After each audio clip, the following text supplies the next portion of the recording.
The crew of the Air Sea Rescue launch number 2606, now based at California, had done the same trip around the Mediterranean as A.M.E.S. 15051. They started in Oran and Algiers, then went on via Malta to Sicily and into Italy, where we all met up again at Ischia at the Albergo Lido Hotel. The crew were all Scottish ex-fishermen from the Shetlands, and they had to survive like us by flogging cigarettes and booze to supplement their rations. At California they anchored their boat and guarded it with an Alsatian dog called Sally. Sally rapidly became the mascot of the sergeant's mess, and she was a great asset and we all loved her.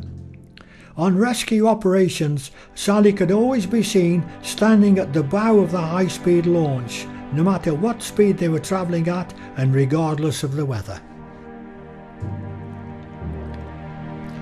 The very large inlet on the east coast of Malta, known as Marsa Creek, is much larger than the busy Grand Harbour at Valletta. At this time, with naval activity reducing in intensity, many British and US battleships, cruisers and aircraft carriers came to Malta for maintenance and to replenish supplies and ammunition before moving on to the Far East. When congestion got very bad in the Grand Harbour, many of these large ships would anchor in Marsa Creek, very close to California Slipway and our barracks on the seashore. Often we'd swim out to them, have a chat with the sailors on board and get bombarded with apples and oranges. The seawater in the creek is extra salty and so buoyant you could float out almost out of the water. My friend used to swim out there with his pipe, tobacco and book in his straw hat, then lie on his back and read in the cool water.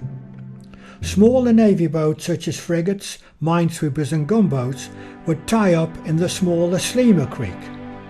When I was there, Prince Philip, the commanding officer of the frigate Magpie, would anchor there, and in his spare time would sail up and down the creek in his dinghy.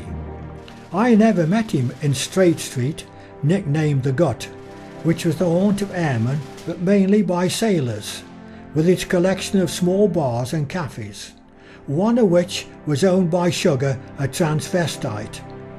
Now Sugar was a tough version of Muhammad Ali. Later, when Malta became independent, the Navy and Sugar moved to Gibraltar.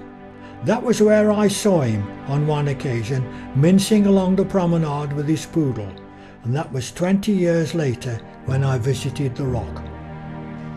Naval ships in the creek meant lots of waste food being thrown overboard to feed local fish, which in turn were food for larger fish, and sharks in particular.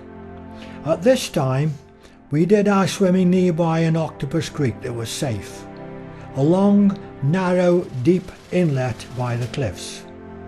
Fishermen in Marsa Creek did very well at this time and sold their cash at Marsa Village to tradesmen from Valletta. Large sharks, great whites, were always hung up for display on the dockside to warn local swimmers of the dangers and for interest. According to Don, my friend, a world fishing expert, the great whites were and still are very common in the Med, and that's probably why Maltese are not as keen on swimming as visiting limeys. That concludes my sergeant's tale.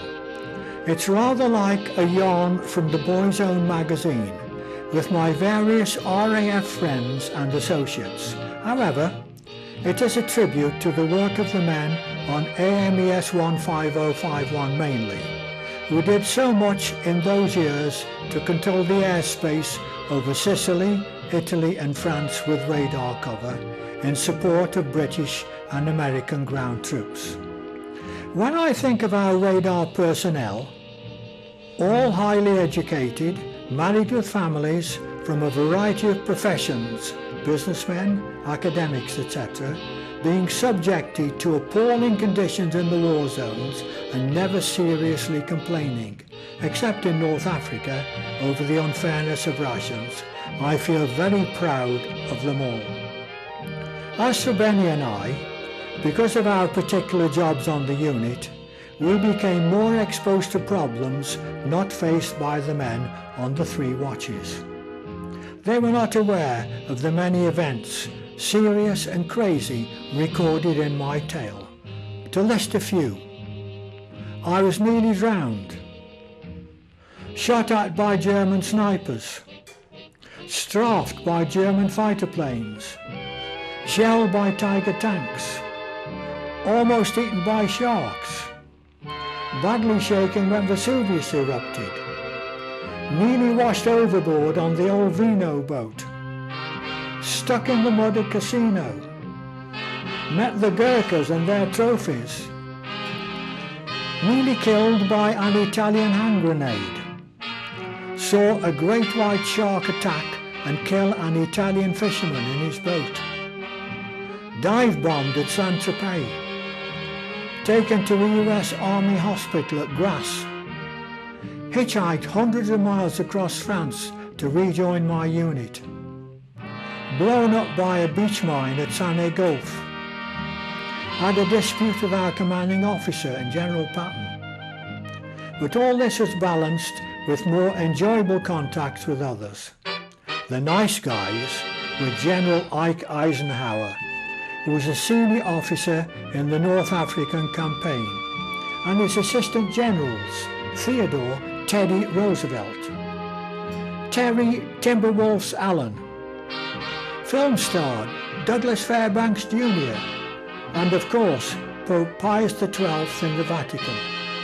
They were all helpful and sincere gentlemen, and a great contrast to General Patton, who should have known better.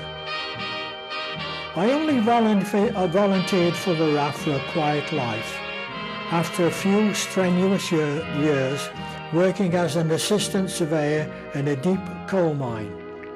My main interests were engines and anything electrical from the age of 12. My only regret about my war service is not having a medal for combined operations. I would consider this above all my other war medals. Thank you for your interest and patience. May your God bless you. Arnold Downs, to the many, and lofty to the select few.